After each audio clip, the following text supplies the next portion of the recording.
Good morning, student. In this lecture, we will discuss about the what is our system of election. And इससे पहले जो हमारा video था, हम उसमें डिस्कशन हमारा हो चुका था कि मिनिमम कंडीशन एक डेमोक्रेटिक इलेक्शन जब होता है तो उसमें कौन कौन सी मिनिमम कंडीशन जो है वो फुलफिल होनी चाहिए। साथ ही हमने बोला कि इलेक्शन हो रहा है तो वो क्या है, पॉलिटिकल कंपटीशन है, और इस पॉलिटिकल कंपटीशन में हमें बहुत सारे डीमेरिट देखने को मिलते हैं। तो इन डीमेरिट्स जो है उनसे छुटकारा कैसे मिले, तो यहाँ इन्होंने वो सब क्या है जनता के ऊपर छोड़ दिया है कि हमारा जो इलेक्शन है वो क्या है, फ्री कंपटीशन है। कोई भी पर्सन जो उसमें पार्टिसिपेट करना चाहता है वो कर सकता है। इलेक्शन फ्री है, इट मीन्स कोई भी एज अ कैंडिडेट उसमें पार्टिसिपेट कर सकता है, और जनता जो है वो अच्छे से जो भी कैंडिडेट्स हैं उनके वर्क को देखती है और उसे रिवार्ड और पनिश करती है। तो यहाँ पे हम एक एग्जांपल लेते हैं उनके कि अगर कोई पॉलिटिकल पार्टी है और वो चाहती है कि वो पावर में रहे, वो चाहती है कि वो अपनी सीट पे बनी रहे, तो ऐसी कंडीशन में वो मजबूर है जनता के लिए वर्क करने के लिए।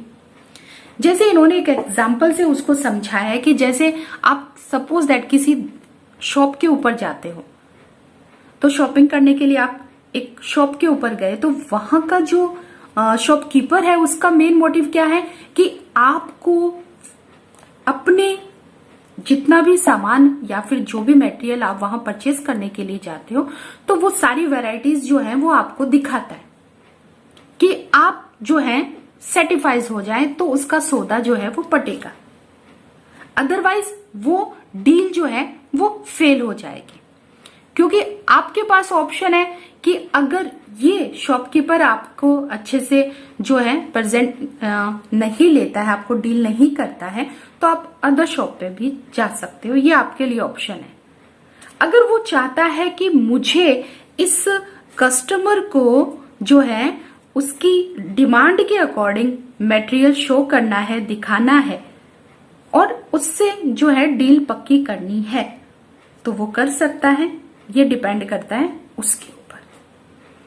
तो यहाँ पे पॉलिटिकल लीडर्स चाहते हैं कि हम पावर में रहें, तो उसे जनता के लिए वर्क करना होगा, जनता को खुश करना होगा, जनता को सेटिस्फाइज करना होगा, तब जाके वो पॉलिटिकल लीडर है, उसका कैरियर है।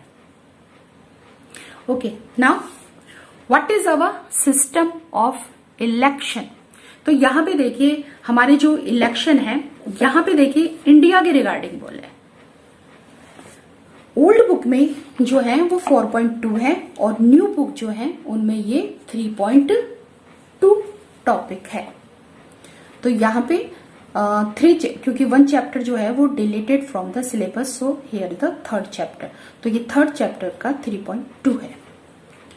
अब हमारी इंडिया का जो इलेक्शन सिस्टम है उसमें प्रोसीजर हम बता दें आपको कि कौन कौन से स्टेप बाय स्टेप जो है इसके अंदर होता है। The first is electoral constituencies, reserve constituencies, voter list, nomination of candidates, election campaign, polling and counting of votes. सबसे पहले हम कंट्री इलेक्शन के लिए कंट्री को जो है एरिया वाइज डिवाइड किया जाता है। इन कॉन्स्टिट्यूएंसीज में कुछ कॉन्स्टिट्यूएंसीज जो है वो रिजर्व की जाती है शेड्यूल कास्ट और शेड्यूल ट्राइब्स के लिए। फिर वोटर लिस्ट बनाई जाती है कि हमारी कंट्री के कितने लोग जो हैं इस लिस्ट में, वोटर लिस्ट में हैं, एबल हैं वोट के लिए, उनको इसमें शामिल किया जाता है। नॉमिनेशन ऑफ कैंडिडेट्स, कौन कौन से पर्सन ऐसे हैं जो इलेक्शन में पार्टिसिपेट करना चाहते हैं एज अ कैंडिडेट, उनके नॉमिनेशन, उनकी लिस्ट बनाई जाती है। इलेक्शन कैंपेन शुरू होता है। आपने भी देखा है कि इलेक्शन के टाइम में कितना जोर शोर से प्रचार होता है, वो शुरू होता है। बहुत सारे स्लोगन वगैरह दिए जाते हैं, वो स्टडी करेंगे। और लास्ट में जो वोटर है अपने वोट को कास्ट करता है और फाइनली काउंटिंग वोट्स की होती है और रिजल्ट का डिक्लेरेशन, रिजल्ट को डिक्लेयर कर दिया जाता है। तो ये है हमारे इलेक्शन का सिस्टम। तो यहाँ पे स्टेप बाय स्टेप हम जो है स्टडी करेंगे। तो हमारा जो टॉपिक है वो है इलेक्टोरल कॉन्स्टिट्यूएंसीज। लेकिन उससे पहले हम आपको इलेक्शन के बारे में बता दें, टाइप्स ऑफ इलेक्शन। देखिए, लोकसभा और विधानसभा जो इलेक्शन है वो रेगुलरली 5 ईयर के बाद में रिपीट होते हैं। After 5 years the term of all the elected representative comes to an end. The Lok Sabha or Vidhan Sabha stands dissolved. Elections are held in all constituencies at the same time, either on same day or within a few days. This is called a general election. General election में जितनी भी constituencies हम लोग बनाते हैं उनमें election या तो एक समय होता है या कुछ दिनों के अंतराल में, आज इधर, आज नॉर्थ इंडिया के अंदर है तो साउथ इंडिया के अंदर है, तो ये अलग अलग टाइम में होता है। तो ये है जनरल इलेक्शन। अब नेक्स्ट है बाय इलेक्शन। बाय इलेक्शन क्या होता है? देखिए, बाय इलेक्शन का मतलब है if a representative from a constituency dies, ठीक है, वो उसकी डेथ हो जाती है या फिर वो अपनी पोस्ट से रिजाइन कर देता है, तो इट मीन्स वो सीट अब क्या है, वैकेंट है, पूरी खाली हो चुकी है। अब उसकी एक सिंगल कॉन्स्टिट्यूएंसी के लिए क्या होता है, इलेक्शन करवाया जाता है, जिसे बाय इलेक्शन बोला जाता है।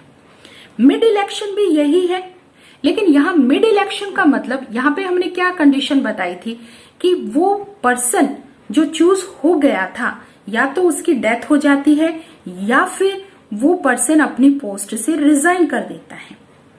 तो यहां उस कॉन्स्टिट्यूएंसी के लिए इलेक्शन करवाए जाते हैं, उसे बाय इलेक्शन बोला जाता है। और मिड इलेक्शन हो गया कि 5 ईयर का जो टाइम पीरियड है वो एक पार्टी या वो कैंडिडेट या फिर वो रिप्रेजेंटेटिव जो वहां से चूज हुआ था, वो 5 ईयर का टाइम पीरियड पूरे होने से पहले ही, इट मीन्स एक्सपायरी होने से पहले ही अगर उसे हटा दिया जाता है तो वो सीट क्या है, यहां हटा दिया जाता है, उसको रिमूव कर दिया जाता है अपनी सीट से, तो वो क्या है, वैकेंट हो गई है। तो वो क्या, ऐसी कंडीशन में अगर इलेक्शन करवाते हैं वो मिड इलेक्शन कहलाते हैं।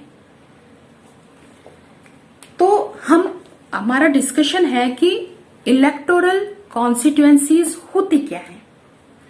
तो यहां पे हम सबसे पहले आपको एग्जांपल देते हैं। देखिए, हमने हरियाणा जो है असेंबली इलेक्शन हरियाणा के जाने थे, और हरियाणा जो है उसमें क्या है, कितनी सीट्स है, तो हरियाणा के इलेक्शन में हमने आपको बताया था कि वहां पर 90 सीट्स थी।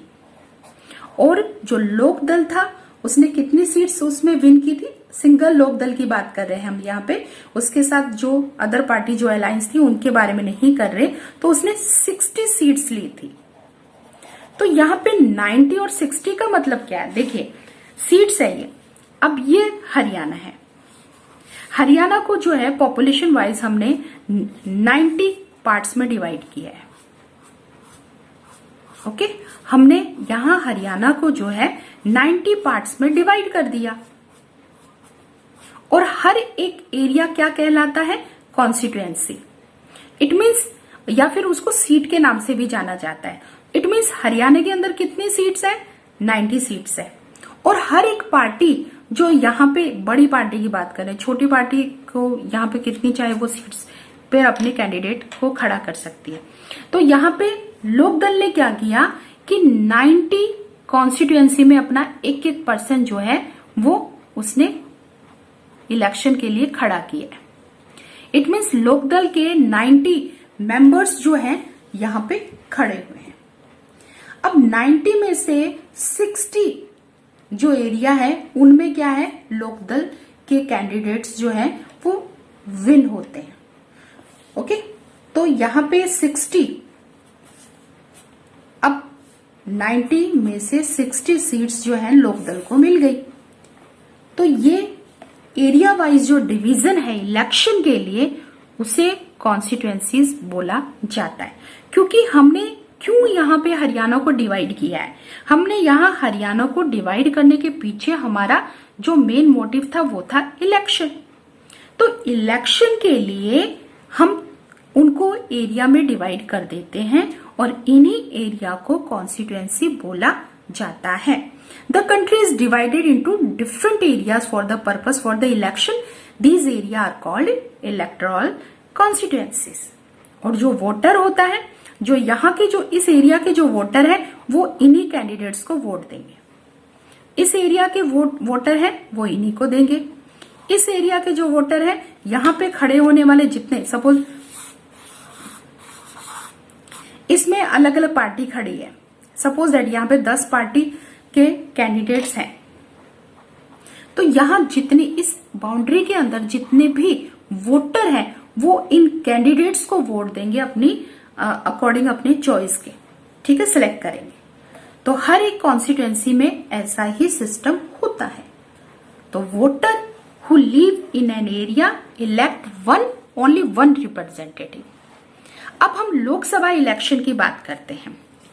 लोकसभा इलेक्शन के अंदर हम अपनी कंट्री को जो है 543 कॉन्स्टिट्यूएंसीज में डिवाइड करते हैं, ठीक है। Lok Sabha election, the country is divided into 543 constituencies. The representative elected from each constituency is called a member of parliament or MP. Election that every vote should have equal value. It means क्या होता है कि constituencies के अंदर हम क्या करते हैं, हमने 543 सीट्स बना ली है, ये हमारे लोकसभा इलेक्शन के लिए है। इट मीन्स हमने अपनी कंट्री को 543 सीट्स में डिवाइड कर दिया है, एरिया में डिवाइड कर दिया है।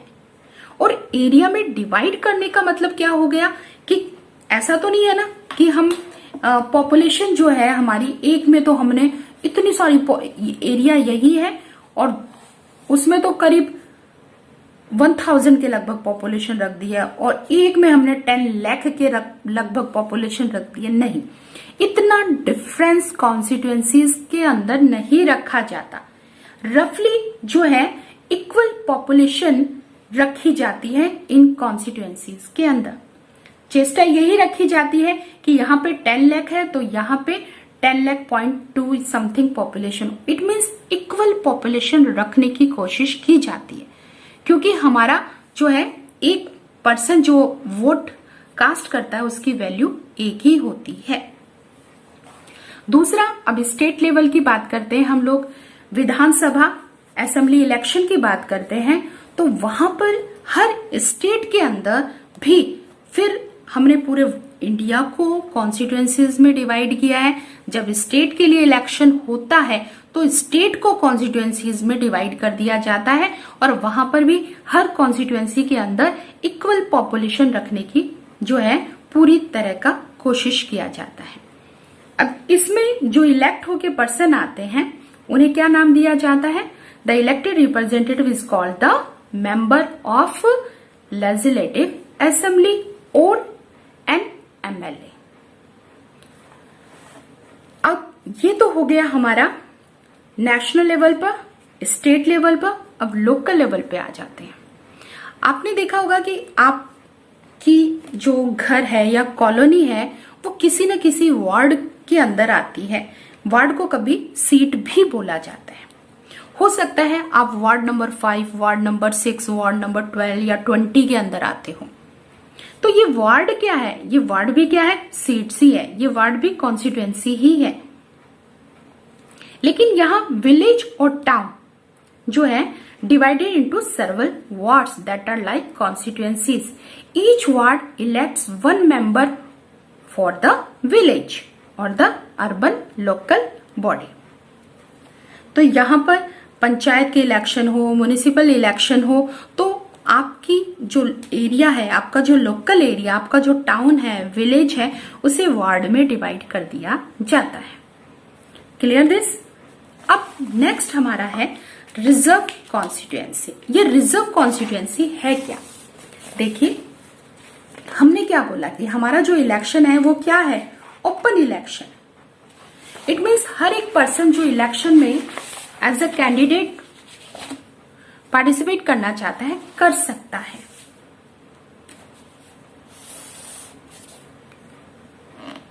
तो रिजर्व कॉन्स्टिट्यूएंसी होता क्या है? In a reserve constituency only someone who belongs to the scheduled caste, scheduled tribes और weaker section can stand for election. हमने 26 जनवरी 2019 के अकॉर्डिंग लोकसभा के अंदर जो हमारी 543 टोटल सीट्स हैं उनमें हमने शेड्यूल कास्ट जो है 84 सीट्स उनके लिए रिजर्व रखी है और ट्राइब्स के लिए 47 सीट्स जो है हमने रिजर्व करके रखी है। अब हमने बोला कि ओपन कंपटीशन है, ओपन इलेक्टोरल कंपटीशन है हमारा, तो ऐसी कंडीशन में हर एक पर्सन जो वोट इलेक्शन में पार्टिसिपेट करना चाहता है वो कर सकता है। अब देखिए कंपटीशन है तो कंपटीशन में क्या है, जो पावरफुल है वही आगे आएंगे, जिनके पास पैसा है, जिनके पास सोर्स है, जिनके पास किसी बड़े पर्सन के साथ जिनका लिंक रहता है वो ही इन्हीं कंपटीशन में पार्टिसिपेट करेंगे। तो फिर वीकर सेक्शन यहां पे हमने शेड्यूल कास्ट, शेड्यूल ट्राइब्स के अलावा भी फाइनेंशियली जो बैकवर्ड है या जिनके पास पैसा नहीं है तो वो तो कभी इलेक्शन में पार्टिसिपेट करने की सोच ही नहीं सकते। तो यहां पे उन लोगों को आगे आने के लिए क्या किया जाए? तो हमारे जब कॉन्स्टिट्यूशन मेकर थे उन्होंने इस चीज को माइंड में उस समय सोच लिया था कि अगर ओपन इलेक्शन हम कर रहे हैं तो ऐसी कंडीशन में जो वीकर सेक्शन है हमारी सोसाइटी का not stand a good chance to get a elect to the Lok Sabha and the state legislative assembly. तो क्या करना चाहिए? हो सकता है ये जो हमारा वीकर सेक्शन है इनके पास कोई सोर्स ना हो, एजुकेशन ना हो, कॉन्टेक्ट टू इलेक्शन ना हो, तो क्या करेंगे? एकदम पीछे हो जाएंगे, इलेक्शन में पार्टिसिपेट ही नहीं कर पाएंगे। तो क्या इनके लिए रखा जाए? तो इनके लिए रिजर्व कॉन्स्टिट्यूएंसी रखी है, या फिर ये भी हो सकता है कि ये जो सेक्शन है शेड्यूल कास्ट, शेड्यूल ट्राइब्स या वीकर सेक्शन है उनको पैसे वाले लोग या पावरफुल लोग जो है उनको दबा दे। तो उनको आगे आने के लिए क्या किया है, यहाँ पे रिजर्व कॉन्स्टिट्यूएंसी उनके लिए रखी गई है। अब रिजर्व कॉन्स्टिट्यूएंसी होती क्या है जो हमने आपको बता दी कि हमने एक हरियाणा वाला एग्जाम्पल आपको लिया था कि हरियाणा के एग्जाम्पल में हमने बताया था कि वो स्टेट को जो है हम यहाँ पे लोकसभा या बताते हैं कि हमने उसको डिवाइड कर दी कॉन्स्टिट्यूएंसीज के अकॉर्डिंग। अब इन कॉन्स्टिट्यूएंसी के अंदर क्या होता है कि हमने ये वाला रिजर्व कर दिया है, किसके लिए? शेड्यूल कास्ट के लिए ये वाला कर दिया है। तो यहाँ पे ये तो कॉन्स्टिट्यूएंसी जो हमने रिजर्व की है तो इट मीन्स ये हमने शेड्यूल कास्ट के लिए की है। तो यहाँ पर जो भी कैंडिडेट खड़े होंगे, चाहे से भारतीय जनता पार्टी यहाँ पे अगर अपना कैंडिडेट खड़ी करती है, अगर कांग्रेस पार्टी अपना कैंडिडेट यहाँ पे खड़ा करती है तो उन्हें शेड्यूल कास्ट के पर्सन को ही एज अ कैंडिडेट यहाँ पे खड़ा करना होगा। सेम यहाँ पर है। तो यहाँ पे आप समझ गए होंगे कि यहाँ पे रिजर्व कर दी है तो इस कॉन्स्टिट्यूएंसी को जो है वो ही पर्सन एज अ कैंडिडेट यहाँ पे खड़ा हो सकता है इस कॉन्स्टिट्यूएंसी से जो शेड्यूल कास्ट से बिलोंग करता है। Same condition here. लेकिन यहाँ पे अब क्वेश्चन आता है कि मैम आपने सिर्फ इन्हीं को क्यों चूज किया, इसको और इसको क्यों नहीं चूज किया? तो यहाँ पे रिजर्व चूज करने के पीछे इसका जो मेन कारण है या बिहाइंड द रीजन जो है वो ये है कि इस एरिया की जो पॉपुलेशन है 80% जो पॉपुलेशन है वो क्या है? शेड्यूल कास्ट है और बाकी की जो 20% है वो है जनरल। तो यहाँ पे 80% पॉपुलेशन कौन सी है? शेड्यूल कास्ट की, तो इस सीट को हमने इन्हीं के लिए बुक कर दी है। Okay, clear this. तो यहां पे हमारा फर्स्ट क्वेश्चन ये बनता है कि what is a reserve constituency, and the second is why do we need reserve constituency. देखिए, रिजर्व कॉन्स्टिट्यूएंसी की रिक्वायर्ड हमें यहां से है, तो यहां पे हर एक सेंटेंस जो है वो आपका पॉइंट बनता है। An open electoral competition, certain weaker section may not stand a good chance to get elected to the Lok Sabha and the state legislative assembly. Then after जो भी सेंटेंस आपके शुरू होते हैं, जो मैंने आपको एक्सप्लेन कर दिए हैं, ऑलरेडी आपको एक्सप्लेन कर चुकी हूं, तो these are your point in answer why do we need reserved constituency. अब यहां पर हमने ट्राइबल के लिए भी आपको बता दिया था कि अगर शेड्यूल कास्ट के लिए अगर वो सीट रिजर्व की है, तो ऐसी कंडीशन में शेड्यूल कास्ट का पर्सन ही उस वहां पर इलेक्शन फाइट करेगा। अगर शेड्यूल ट्राइब्स के लिए वो रिजर्व करके रखी है, तो ट्राइबल पीपल ही जो है वहां पे एज ए कैंडिडेट खड़ा हो सकता है। और 26 जनवरी 2019 के अकॉर्डिंग हमने ये सीट्स जो है रिजर्व करके रखी है इन लोगों के लिए। अब टाइम टू टाइम क्या हुआ कि ये जो सिस्टम है थोड़ा सा एक्सटेंड हो गया। अब हमने क्या है कि स्टेट में होने वाले जो हमारे रूरल और अर्बन जो इलेक्शन है, लोकल बॉडी में जो इलेक्शन है, उनमें भी सीट रिजर्व कर दी गई। और ये रिजर्वेशन किसके लिए रखा गया? बैकवर्ड क्लासेस के लिए। अब वुमेन कहाँ पीछे रहने वाली है? वुमेन भी अपने लिए डिमांड कर रही है कि हम सोसाइटी का वीकर सेक्शन है, हम भी जो है इलेक्शन में पार्टिसिपेट करनी चाहती हैं, तो 1/3 जो है सीट्स उनके लिए रखी गई है। अब इस मैप में आप अच्छे से देख सकते हो, देखिए यहां पे 543 लोकसभा कॉन्स्टिट्यूएंसीज की जो टोटल सीट्स हैं वो है 543 सीट्स है। इनमें आपका ये व्हाइट कलर से यहाँ पे पूरे मैप में देखिए व्हाइट कलर से जो है वो क्या है? जनरल सीट्स है। रेड कलर से रिजर्व्ड फॉर शेड्यूल कास्ट यहाँ पे रखा है। शेड्यूल्ड जो पीपल है उनके लिए देखिए रेड कलर से रखा गया है। और ट्राइबल शेड्यूल ट्राइब्स के लिए हमने क्या है 47 सीट्स जो है उनके लिए रखी है।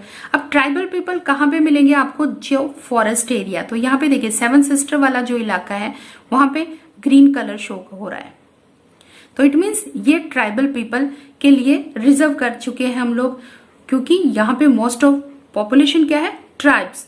और उसके अलावा आपका मध्य प्रदेश का ये हिस्सा और आपका झारखंड, ये क्या है? ट्राइबल एरिया है। और यहाँ पे छत्तीसगढ़, उड़ीसा एंड हेयर महाराष्ट्र, और ये आपका मध्य प्रदेश का कुछ हिस्सा। तो यहाँ पे क्या है? ट्राइबल पीपल ज्यादा है, तो इन लोगों के लिए पॉपुलेशन के रेशो निकाला जाता है कि यहाँ पे जनरल पीपल ज्यादा हैं, ट्राइबल ज्यादा हैं, तो उस हिसाब से वो सीट उन लोगों के लिए रिजर्व कर दी जाती है। और यहाँ पे आपको पूरा एक लिस्ट आपके पास है कि लोकसभा इलेक्शन जब होते हैं तो किस स्टेट में कितनी सीट्स जो है वहां पर अलॉटेड होती है। तो यहाँ पे सबसे ज्यादा जो सीट्स हैं वो है उत्तर प्रदेश, 80 सीट्स है। भाई उत्तर प्रदेश में 80 सीट्स हैं, लेकिन आप तो बोलोगे कि राजस्थान में एरिया वाइज जो है वो एरिया राजस्थान का लार्जर है, तो फिर वहां पे सबसे ज्यादा सीट्स होनी चाहिए। नहीं, यहाँ पे जो सीट्स हैं वो पॉपुलेशन के बेसिस पर जो है डिवाइड की जाती हैं, अलॉटेड की जाती हैं। तो यहाँ पे टोटल जो सीट्स हैं वो 80 सीट्स जो हैं वो किसकी है? यूपी की।